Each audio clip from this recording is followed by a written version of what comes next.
Welcome back to another week of Amateur Hour. I'm Nolan here with Cyan, and decent week news-wise for sports. We got some important things to talk about. Um, a thing that I don't think anyone that would listen to this show would be a fan of. I guess we could start off with that. The Nets are playing Nets, very, very well. they're looking scary. Kyrie and Kevin Durant, they're just going off. Kevin Durant is the healthiest he's been in a long time, and it clearly shows. He absolutely demolished the Celtics along with Kyrie. I just don't understand why Kyrie couldn't do that for the Celtics when he played for us. Kyrie is just it pains us to see that. Kyrie, he's been going off along with Kevin Durant. They're looking nearly unstoppable, demolishing the Celtics. I think Kyrie did something to the Celtics arena with that sage he was burning. That sage clearly cursed the Celtics. It's some voodoo black magic. It's just No one likes it. the It's Celtics. just The Celtics, they clearly need to do something before they can finally compete with the Nets. As the Nets, right now, they've proven to be in a tier of their own. The Celtics, no matter how good we might think the Celtics are, they're not going to be able to compete with the Celtics unless something dramatic happens. Whether Celtics aren't that, going to be able to compete with the Nets. no, the Nets are just way better. No, you said they aren't going to be able to compete with the Celtics. Oh, well, I meant the other way around. Like we always say, this is amateur hour. You've said that for like four straight shows. I guess that's our catchphrase now, or my catchphrase. But No, but yeah, you're right. We got to get some more production off the bench. We got especially to, Grant Williams. yeah. Grant Williams, although he is great defensively, offensively, he's just terrible. He's such an offensive liability. I'm pretty sure if you put a Rock out there, the Rock's going to do better than him on offense. No, I know. We already have Marcus Smart to play defense, so we got to see some more offense from him. We know Marcus Smart's probably not going to continue that, offensive pace he has. Like he'll have hot stretches, but he won't be able to continue it. We need to see more consistency from Grant Williams. Best case scenario for the Celtics is we managed to get Kemba back healthy. He plays great. Marcus Smart, he still manages to keep his offensive playmaking ability while on the bench. Grant Williams, he just gets a steady 3-point shot. If he gets a steady 3-point shot, that's going to help him tremendously. As there's so many times he's open on the three, but it's pointless for him to shoot it. That's just an Yeah. easy turnover. On top of that, Jeff Teague, hopefully he can uh, continue what he's been doing in the first game. The first game he just played beyond amazing. Yeah, that was very impressive when I was watching it. I mean I expect him to be a pretty solid bench guy, but I mean that was some very impressive production. He just played beyond what we required of him. Robert Williams, he's starting to show great promise. He showed tremendous hustle against the Pacers.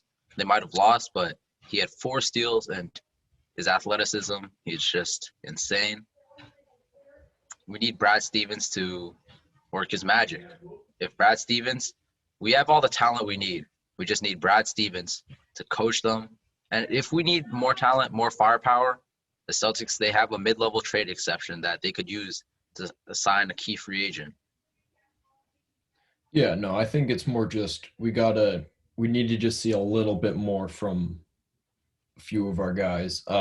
Jalen Brown and Jason Tatum both have been off to excellent starts. I mean, there was the Tatum buzzer beater to select. Well, I guess not really a buzzer beater, but that game Game winner. winner. Yeah, I mean it was almost a buzzer beater, but yeah, that was impressive, and he almost recreated it too for the win against the Pacers, but we still came up short. 109, 108. You're just there. I mean, I thought we could come back in that game, but it just never we just never were able to finish it by the time the game ended. The Celtics, they have a glaring issue. and this is their third quarter production. They always lose their third quarter. They always lose it. I haven't seen one Celtics game where they have dominated this third quarter. They never are able to compete in it. I don't know what it is, but they just let the other team go on massive runs during that time. Yeah, we're letting them take the game from us. Whoever we play, we're letting them take it, and we have to find a way to catch up and get. We have to. We're always playing from behind, and that no one ever likes playing from behind. I mean, the Celtics play pretty solid. We're able to, get back points in the fourth quarter, but no one wants to play from behind. It just makes life a whole lot easier when you're still ahead. It's like the Celtics they're only playing three out of the four quarters. Now, what I think that could personally solve this issue is increasing the bench depth. The bench needs to get better, mainly offensively. And I don't know. I have some ideas on what the Celtics could do to solve that issue. I think that the Celtics they should sign Isaiah Thomas to a 1-year deal or a small deal. You have nothing to lose. Isaiah Thomas, he's proven what he can do. He played his heart out for the Celtics. He plays with so much passion. He'll give the Celtics extra heart. He'll give them grittiness. They'll give them scoring opportunities. Picking up Isaiah Thomas would be such a great pickup. Yeah, I agree. I liked Isaiah Thomas a lot when he was here, and the moment the trade was announced, I remember I was up in Maine, and my immediate reaction was, "That's terrible. What are we doing?" And I ended up being right, like usual. But no, but still, I mean, I do think getting him would definitely help. He's a Boston player. We talked about this before. He very much is a player for a Boston team. He's consistent. He's gritty. He's hard nosed. But I mean, yeah, the consistency is probably the biggest thing. He's able to put up those points. Just like we need someone that can do that. We can't just keep having, Jaylen Brown or Jason Tatum try to carry our offense. I mean, having two guys carrying your whole offense is a little difficult. You still got to find someone, maybe a piece or two more that can really, let those guys come to the bench. You can't have them play the whole game.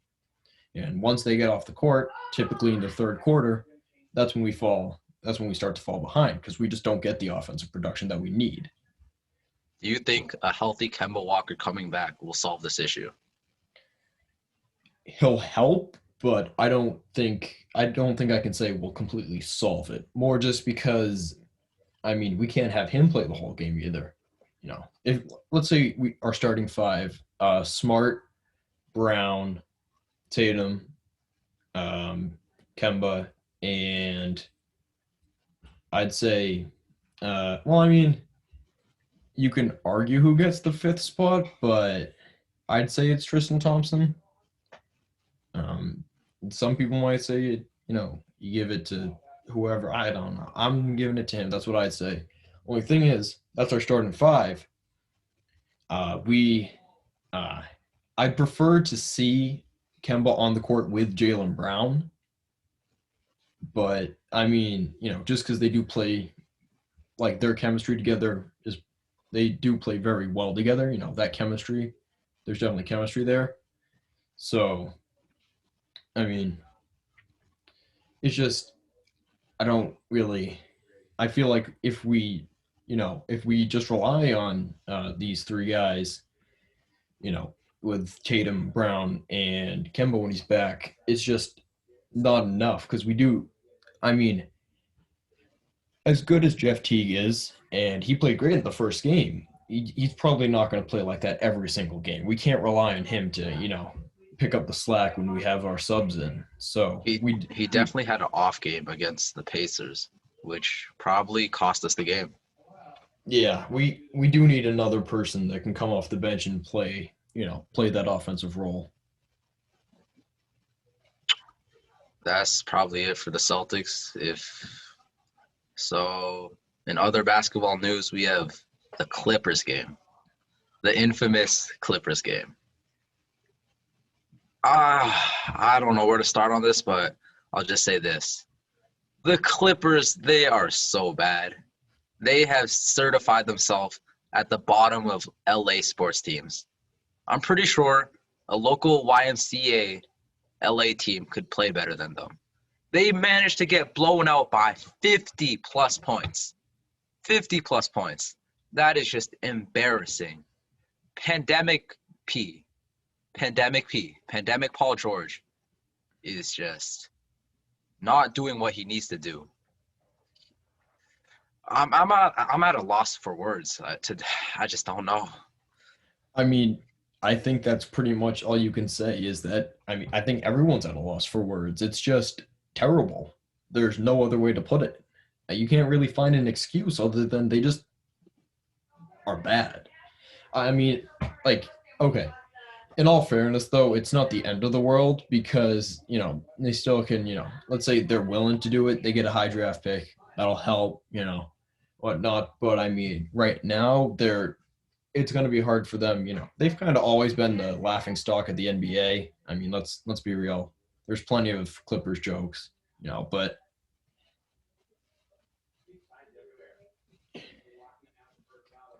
I mean, that's all I can say is I guess they're hoping for a high draft pick, but I mean, it's just embarrassing, really.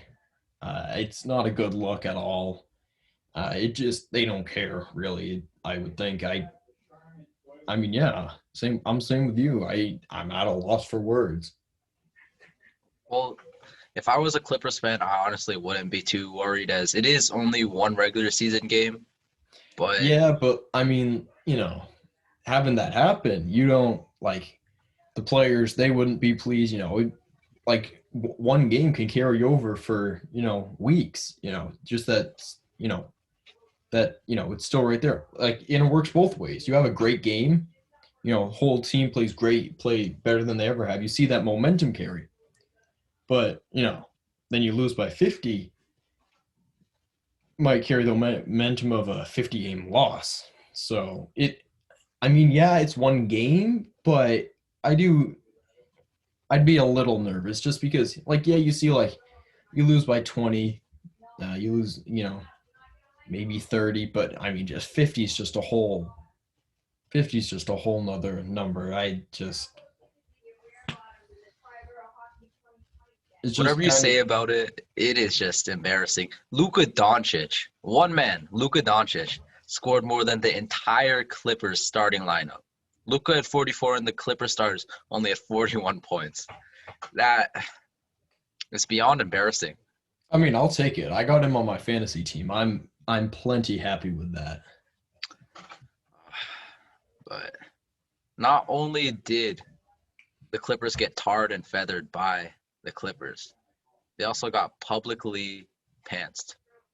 That's exactly how I would describe it. It's just not a good look for them. Yeah, I mean, I think we've said enough. It's just pathetic. I mean, I know that might be a little harsh, but 50-point loss, yeah, that's pretty bad. Who knows though? It might spark a fire and get them more motivated. Maybe. I mean, we'll see. All right. Well, other NBA news: Warriors off to a rocky start. They are 1-2, and same with the Milwaukee Bucks. That they are also 1-2. Now, this is only the start of the NBA season, but the Warriors have shown that they are not as good as they once were. Klay Thompson being out clearly is hindering them majorly, and they just can't compete anymore. They need Klay back before they can actually do anything. Yeah, we talked about in some previous shows about I mean, I'd say we both thought that they were making some pretty good moves in the offseason. They looked like they'd still be a dangerous team. But, it does happen where one guy changes a team and, plays out. We've seen. I know it's 3 games, so it's a small sample size. Maybe they just, aren't really getting the momentum, because they got some new additions. But I mean, who knows? They might really. I mean, yeah, okay. First off, yeah, they're not the same team. I don't really see them as a team that can come to the finals, a few times, a couple times in a row again or win it really. I mean, they're still a team you probably don't want to face in the playoffs. I mean, this is if they, start to pick it up without Klay, but it's just how important Clay is to that team, it seems, uh, I mean, like we've seen, he really did just change the team. It seems like I mean, personally, I'm completely fine with it. I was never a big fan of the Warriors, so Good news for the rest of the league. yeah, Without Klay Thompson, the Warriors they went from the Splash Bros to the Brick Bros. They can't hit a shot now. All they have is Steph Curry. Other than Steph Curry, they don't have shooters. yeah, no, They they've may got have more offensive struggles than we do here in Boston. another thing for us Celtics fans to be grateful for. Although we may have lost 2 games, the season just started. We're showing some promise, and we still have hope in Brad Yeah, Stevens, Danny Ainge, and the Celtics one team. of the losses was only by a point. We almost hit a buzzer beater. So that's not, I'm not too worried really. That loss, has a little bit of an asterisk because I thought we did play pretty well. We did fall off definitely in the third. Jeff Teague, his off night definitely hurt us a lot, but and yeah, so the Bucks, they also are on a rocky start. 3 teams that I thought were going to be, they could push for, contender status, all 1-2, and I'm pretty surprised. I bet most people are surprised. Are you surprised? Well, of course, because they lost to the New York Knicks. The New York Knicks. Okay, as much as people make fun of the Clippers and whatnot for being the Lakers' little brother, the Knicks, they're just, I mean, no one wants to play for the Knicks. Even the fans probably don't like the Knicks. They're just the definition of trash. You go in a dictionary, look at the word trash, you will see New York Knicks next to that word. That Yeah, is what they are. yeah. There's the 0-16 Bucks. Like, who would you rather, play for? The 0-16 Bucks or the New York Knicks? I'm choosing the Easy. 0-16 Bucks. At least they got the cool unis. The Knicks, they got, $1 slice of pizza, but yeah, they're something. that's But it. yeah, no, I mean, this season, I mean, we could be in for plenty of surprises.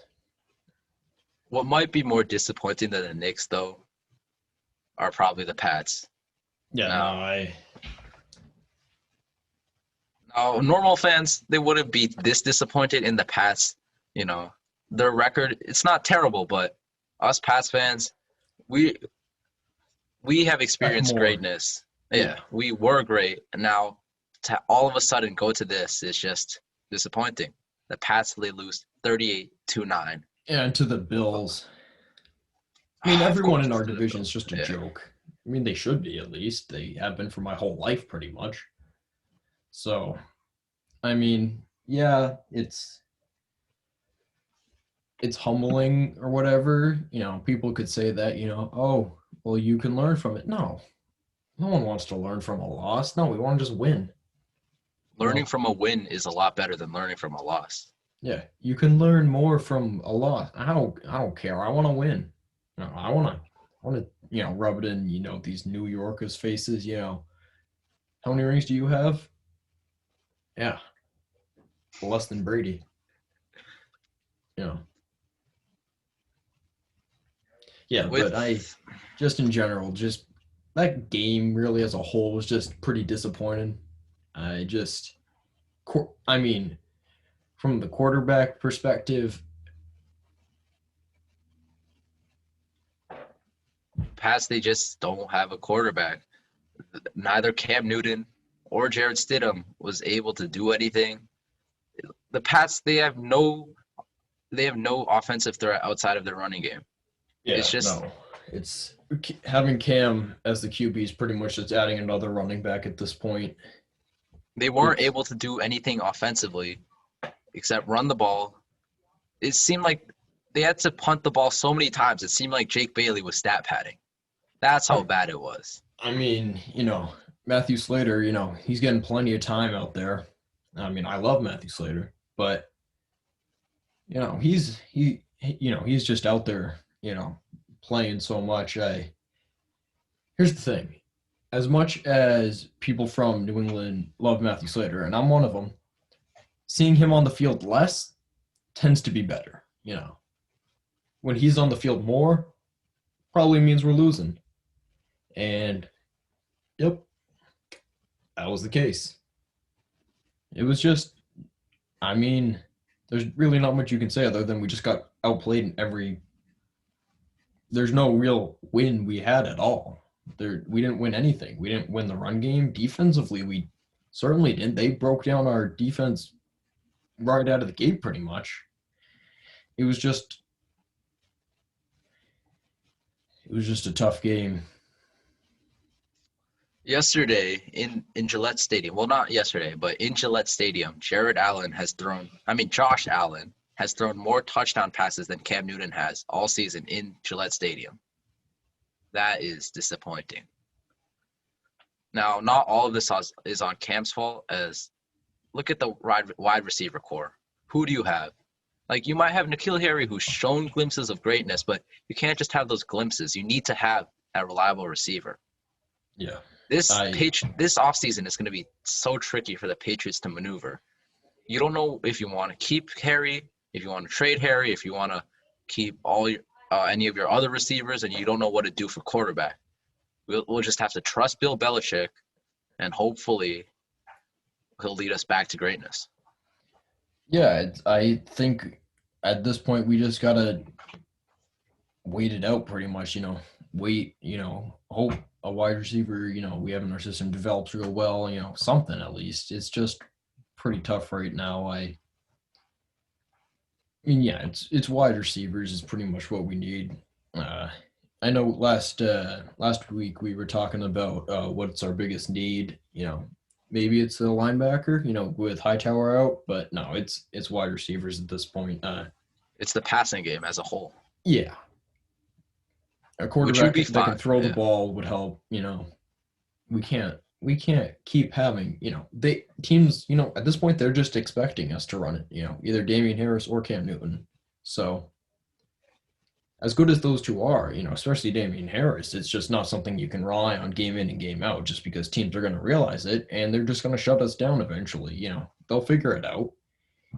We just haven't figured out yet that they know what we're doing, it seems like, because we still haven't even, really done much to help. We're not trying new things, that can maybe spark something. We're not trying anything really. It's just,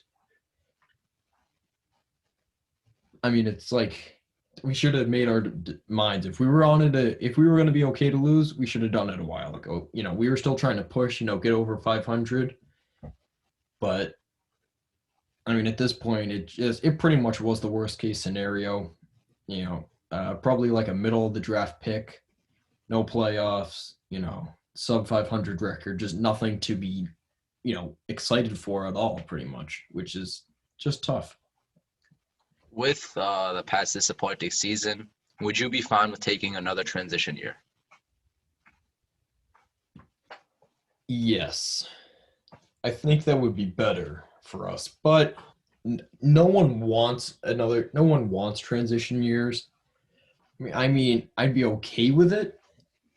Unless we make, if we make some moves in the off season to really, bolster up this team, strengthen up what we need to, and we have another disappointing year, then yeah, it's going to be real tough. But if we have a season where we progress, we get better, like our younger guys, start to show more consistency, they play better, I'd be okay with it. But if we kind of go all in to, get that spark to push us over 500 and it still fails, it's going to be worse than it would be just to, not do anything, let us be bad. So I'd say it really just depends on what we do this off season. Yeah, we just have to hope Bill Belichick has his master plan all figured out. That's pretty much it for football news, I guess. A lot more disappointing than the Celtics. And but at least something in sports news that's not disappointing. Team USA the IIHF World Juniors. It's a hockey tournament for all the players 20 years and younger. They go, they play, a tournament, international play. And so far, US has played 3 games, 2 wins, 1 loss. But good thing is, in that loss, it was just a little bit sloppy. We just weren't really fully prepared. From I watched the whole game, it was just it's tough, but our goalie Spencer Knight, he struggled. It was tough.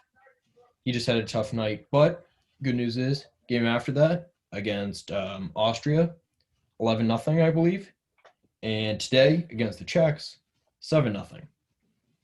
That's definitely something that that's very very good. So we would in Boston we would have wanted John Beecher to play. He's Bruins first round draft pick. Played at the University of Michigan. He was out with COVID. That's tough, but Team USA as a whole, real good. There's this one guy on the team, Trevor Zegras, was the 9th overall pick 2 years ago, technically 2019 draft. 10 points in 3 games, 5 goals, 5 assists. Last year's tournament, he had 9 assists, but no goals. So he's already got 5 more goals than he did last tournament. More points already, fewer games. So he's a bright spot on this USA team. He was drafted by the Anaheim Ducks. Personally, I'm a big fan of the Ducks. They're out west. We don't ever really play them. They're not a team we usually need to worry about in Boston. So, but, Team USA, though, looking pretty good. I have them going all the way. I expect them to reach the finals. We'd have to get through Team Sweden, who's a very good team as well, but I think we're getting through. I think we could challenge Canada. Canada. This current team that's playing for Team Canada has 20 first-round draft picks on their 22 skater roster. So it's pretty stacked. But their captain Kirby Dach, he played in the NHL. He was injured in the preliminary game, exhibition game, I believe. So they lost their captain. He was definitely their best player. It was by far. He's a great player for them, and he's out. They won. It was 17-1. They beat Team Germany, which you win by more than 2 touchdowns in hockey. That's just. It's like losing by 50 in the NBA. It's just that's you can't really say anything about it. It's just everyone kind of realizes that's terrible. But, the only good thing that Team Germany has, was they had 4 guys out with COVID symptoms, I believe. So they were playing down a few guys, but still, I expect it to be USA Canada. I'm really hoping the USA pulls it out. I think we could.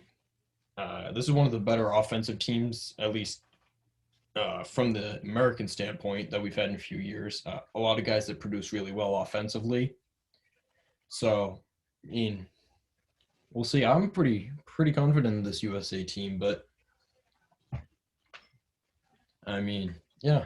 And then baseball news, Red Sox wise, there's not much. So overall, it was a pretty up and down week. There were some good things and some pretty bad things. So the NBA season's back. Another thing for us to look forward to. Celtics, although they're not on the Nets level yet, still very promising. Pretty much that's it. Not much going on. Make sure to go on our YouTube channel. There will be game reviews where we break down and explain what happened in each of the Celtics games, and that will also happen with NHL games. Just stay tuned for that. Make sure to subscribe, like, and comment, and do all of that. And I'm pretty sure that's it. Yeah, thanks for tuning in.